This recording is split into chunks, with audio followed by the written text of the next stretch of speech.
morning, good afternoon, good evening, depending on the time you'll be watching this interview. My name is Lillian Dilo, and this is the Citizen Rising Woman, where we profile women leaders who unveil their career experiences with us. Now, today with me sits Jackline Silaa, legal advisor at Songas Limited. Welcome, Jackline. Thank you, Lillian. It's a pleasure being here. Now, can you tell me, who is Jackline? Jackie is a daughter of a farmer stroke businessman. And I am number 4 out of 8 children.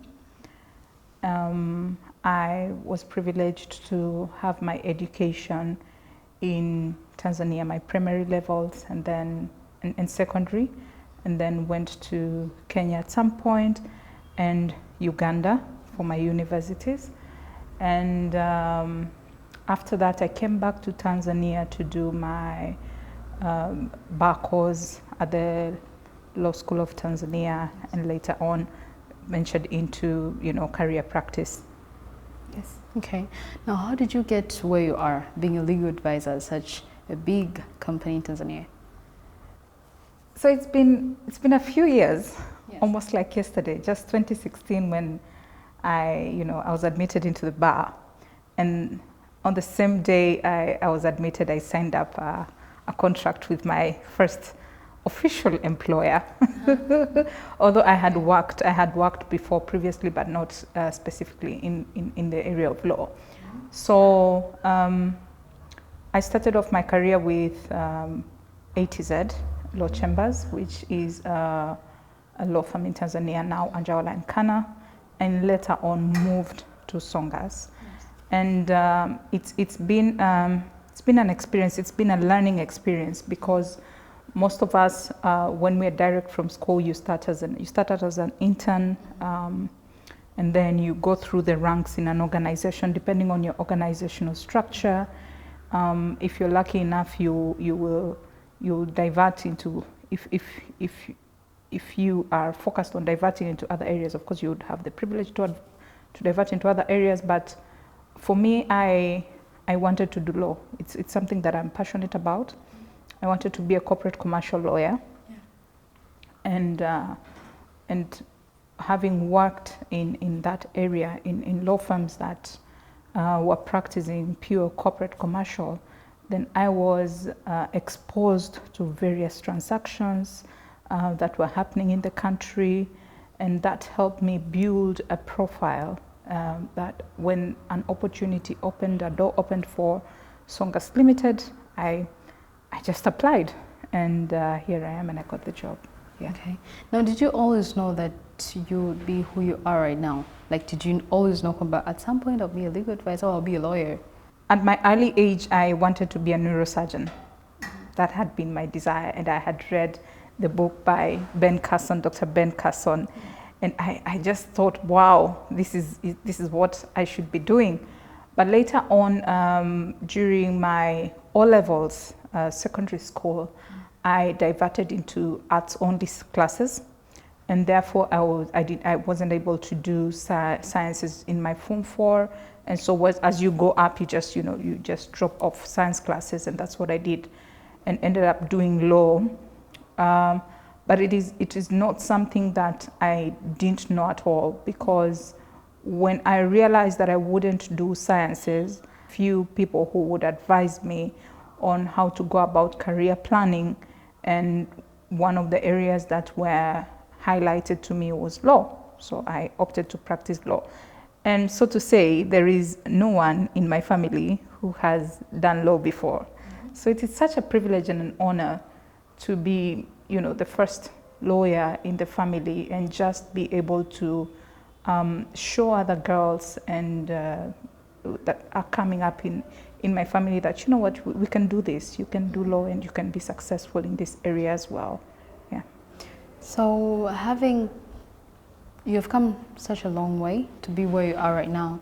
What are the challenges that you've faced along the way that actually have, in a way, shaped who you are right now? So there's a number of challenges, and just the other day we had the International Women's Day, and we were talking about breaking the bias. So I think biasness can be in many shapes and forms. Could be positive, could be negative, and it could also be unconscious. And so for me, one of the challenges is the biases that I've come across in the working environment, really, because biases create certain expectations in people's lives, and because of that, you either forced to conform to those expectations or to live beyond those expectations. Unfortunately, sometimes if you live beyond those expectations, you could be taken as too aggressive, or if you're proactive, you could be taken as too aggressive in our society. Yeah. So one of the main challenges I have seen, and even in the Tanzanian and working environment, is that there are some biases about women in the workplace. There are some biases about women in law. I actually had a mentor who told me, this is a man's world, you need to grow extra skin. And it just put me down to thinking, if this is a man's world, how am I going to navigate around it?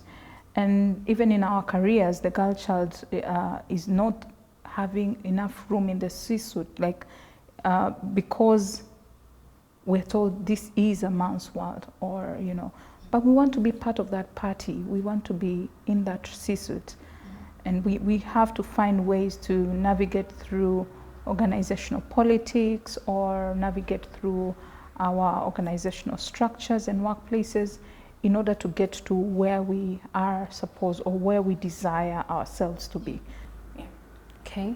There's a saying that vulnerability is strength, in spite of the fact that other people view it as a weakness. Now, how is it with you? What was the most vulnerable moment in your life and in your career that actually made you entertain the idea of giving up? I did not entertain the idea of giving up. It probably crossed my mind, but I didn't entertain it. But my most vulnerable moment is when I lost a job back in 2020, when COVID had just hit, and Tanzania as a country, we had just been informed that there were a few cases in the country, and the world was just trying to think through how do we go about with this disease. And a number of businesses were closing down, really, for operational requirements. So for my particular employer, they decided to reduce the number of employees, and so I was one of them.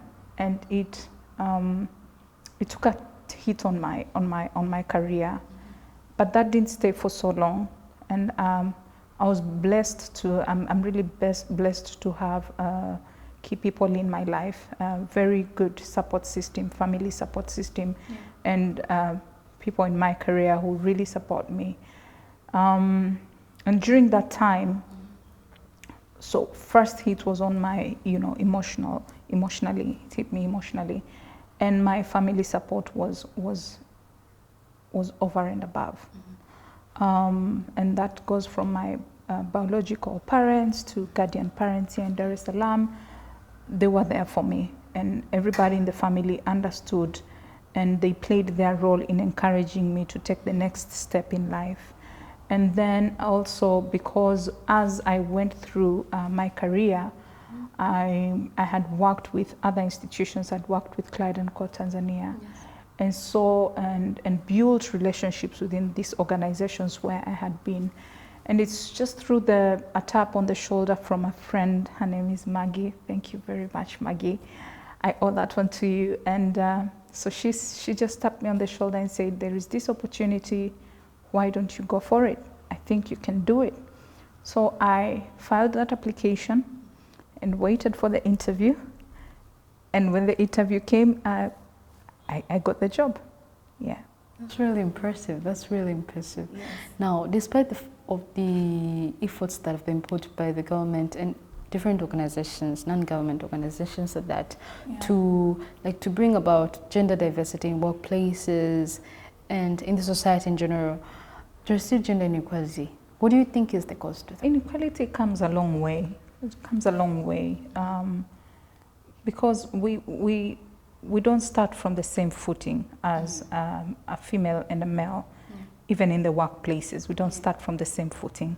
Reason being, of course, there's biases, so there's expectations that people have when you come male and when you appear female. So first is just breaking that tradition. And second is our mindsets. Our mindsets. We are not wired to think that way, because but our customs and the way we were raised, we treat the girl child and the boy child differently. We sometimes think the boy child can deliver in certain areas that the girl child cannot deliver. And as a result of that, it goes a long way into the opportunities that you will give the boy child against the girl child, and and all that. But this is changing. This is changing, and this can change. I just read today that I'm reading a book called 10X, and one of the things that they were saying, the difference between successful and unsuccessful people, I'm glad that there was no female and male on that list, that you're successful based on your gender. There's nothing like that. But one of the things that I really picked up from that book this morning was we should have the mindset of I can, the I can do it mindset. In that, from the starting point, as a lady in the marketplace or in the workplace, you know that I can do this and I can deliver. In that, even if an opportunity is open for you, because you know that you can do it, you will avail yourself to do it. And you will start from the footing of I can do this, irrespective of what the societal expectations will be. The other thing is to keep persisting. So there's been very many moves towards equality, from the Beijing conference and all the way to date. There's been a number of moves in our country.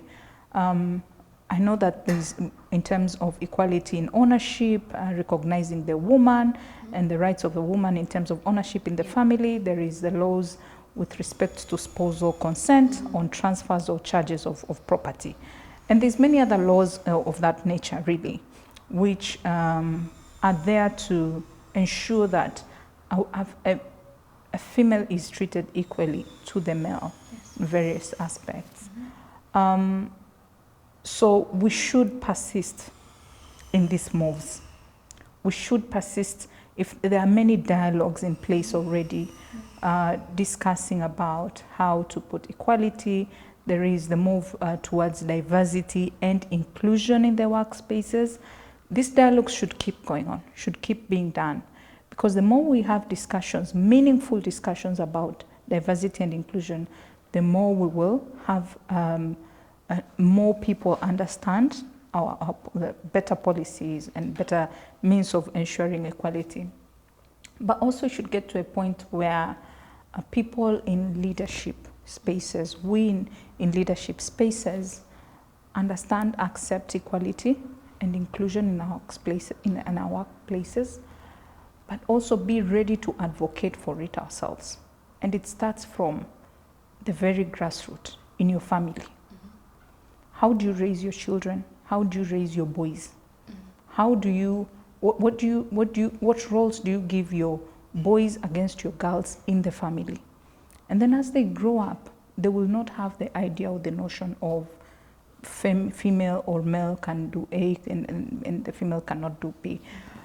But also it's very important that once we have provided opportunities for women in the workspaces and in the C-suite, to sit in the C-suites, it's important that it's not mere statistics, that we have 5 women in our board against 10 men.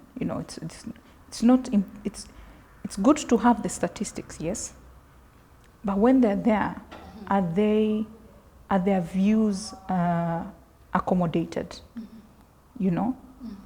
Is their input accommodated? Are there things that are we seeing those unconscious biases in terms of the decision-making process? Is someone else's view better than the others? Yes. When we are sitting in that boardroom, and a woman, I'm in the energy sector, right? And this is a male-dominated sector. We have very few women in the energy sector, and I'm glad and I'm happy and privileged to be part of this sector and be able to pull other women into it. And I should say, with Songas Limited, we're a team that is advocating for diversity and inclusion big time. I know that we had a bigger number of female recruitment than the male in our previous year.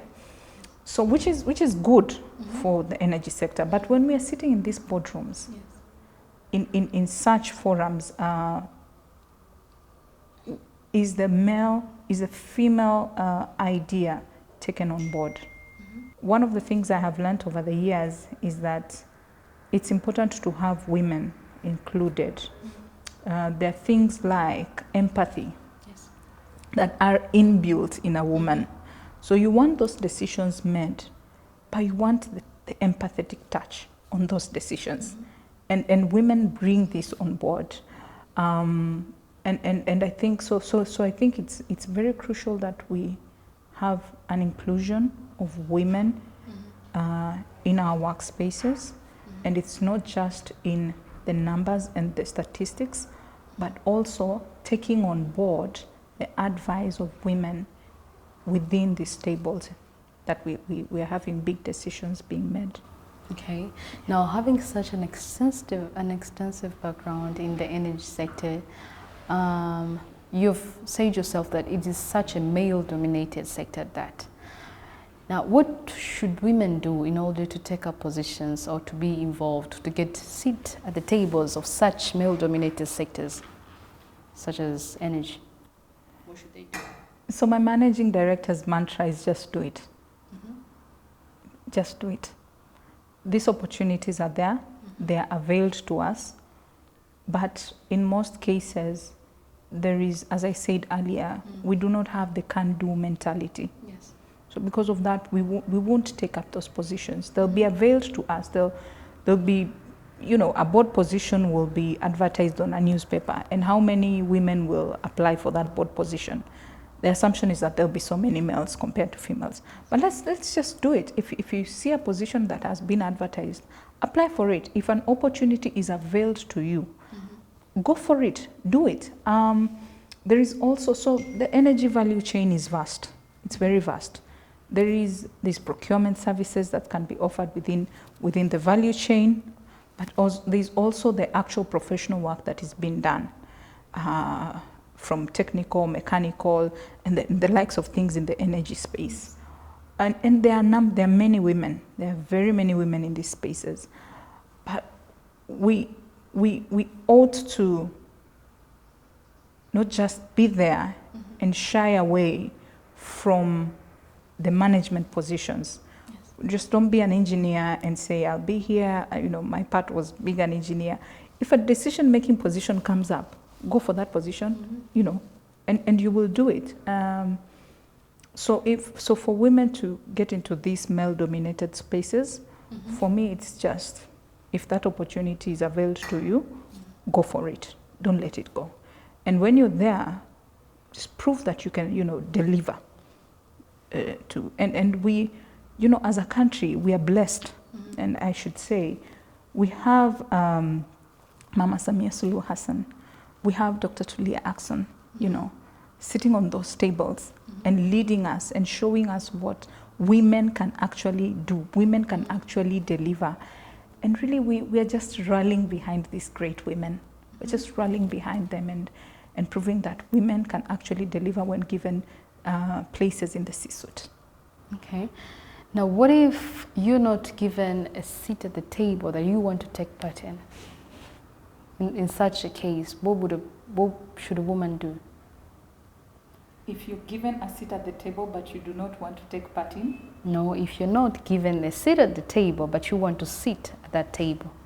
So there's many ways you navigate around. You create yourself. You can create opportunities for yourself, you know. And by this, I mean, there are instances where I've seen people venture into their own businesses other than employment. So education is very important and key in helping us get employment and everything, and we get to those levels of we get employed and stuff. But if you see it in your heart that you have a purpose, that your purpose is leading you into something bigger than what other people are seeing across the room, you know, I think you can start your own. You know, it's not bad to start your own. Go for consulting, give them consulting services where at the end of the day they will be taking on board your ideas, which they could not take on board when you are their employee. I hope you get me when I say that. Yeah. I don't believe that not being given an opportunity should be a reason for anyone to shy away from doing what they can do. I always believe that there is always a solution and a way to navigate through. If it is you learning how to deal with organizational politics, then learn how to deal with that organization specific area. If it is you actually leaving the organization to start your own, then leave that organization and go start your own. Either way, just learn to navigate through that particular environment, but let it not intimidate you from being the person and living the level and quality of life or delivery that you are required to. Yeah. So what are the principles that you live by that have shaped you in the way that you think towards your career and your life in general? So principles that I live by, one, I believe in God. I believe that there is a higher power that runs our lives, and so just trusting Him that He has put a purpose in my life, and I have to live in accordance to that purpose. Two, I believe in integrity. Integrity is basically doing the right thing even when no one is watching. And even when you're given the opportunity to do the wrong thing, you still choose to do the right thing. I think that is integrity. And it is something that upholds us. It is because of integrity that you can stand shoulders high, square up your shoulders and say, you know, I did this is what I delivered. And there won't be anyone who will be able to follow you behind and say, there's this trail that you have left that is not right. So I believe in integrity, and I believe in also inclusion in terms of everybody has a place at the table. Everybody has something to give. Everyone, irrespective of the age. You know, have you ever learned from a baby? Has a baby ever done something and you're like, oh my God, that was so daring. I couldn't have done that. You know, you learn. We learn from every age group, every color, every gender. Everyone has a place at the table. And so for me, inclusion is very key. Taking on board people's ideas, taking on board people's views, it helps us grow. It's the only way that we grow. And lastly, I believe in being kind. I believe it is, I know that it is through mentorships and people in my workplaces that have been really, really kind to me and shown me how to live life, how to navigate through my career, that I am who I am. You know, I've grown on the shoulders of many people. You don't raise a child, as a parent, you don't raise the child alone. Your child is raised by a whole society.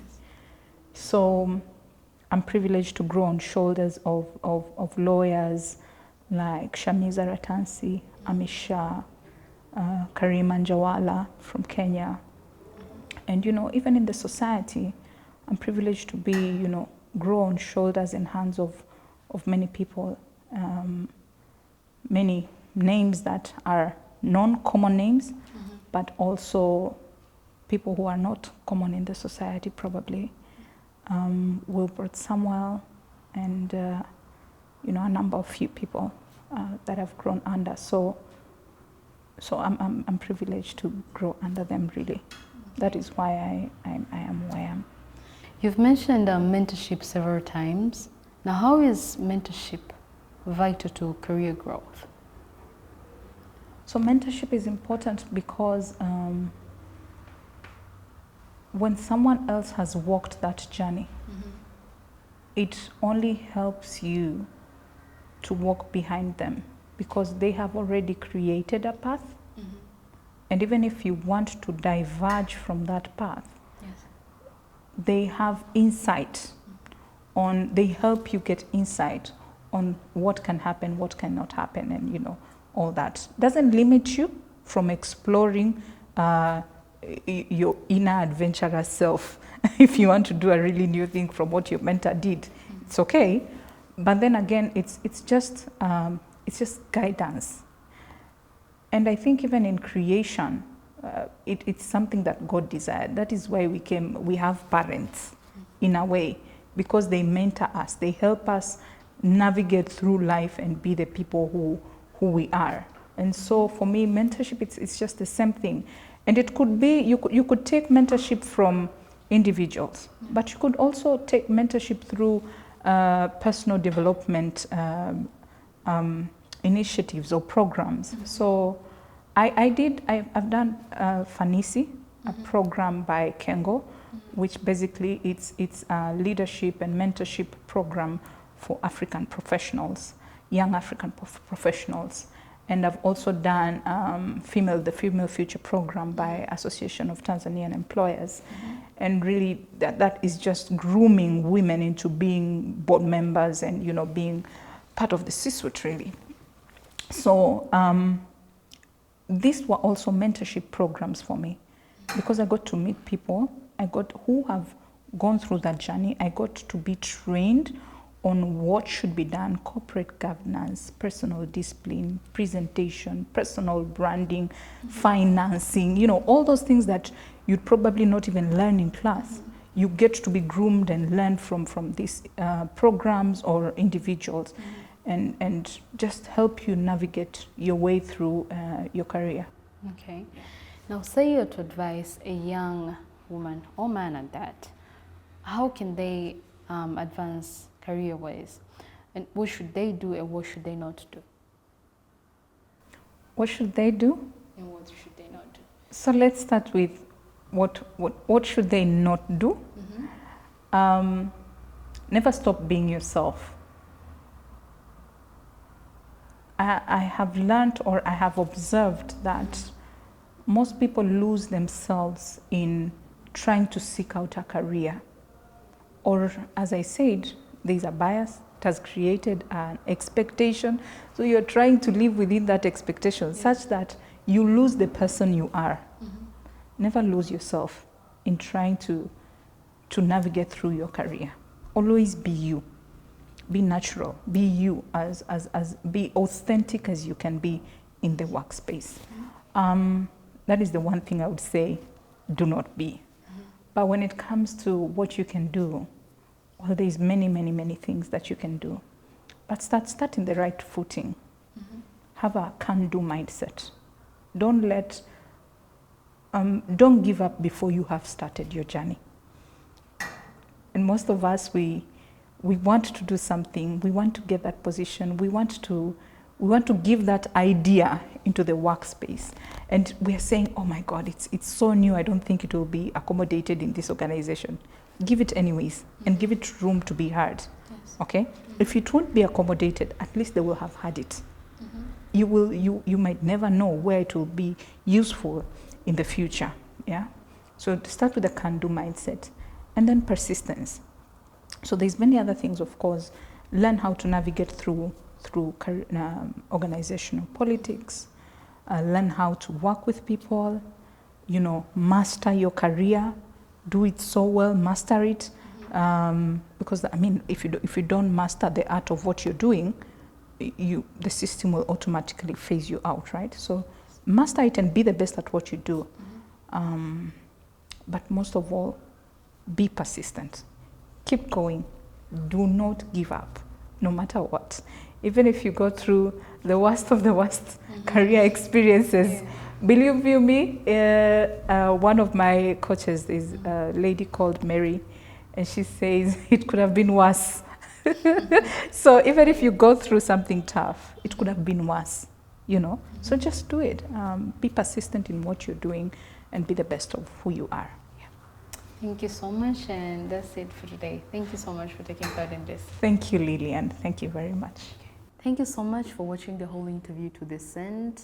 As you've heard what Jackline has said, a kingdom mindset will take you places, and it will also give you access to infinite decision-making tables.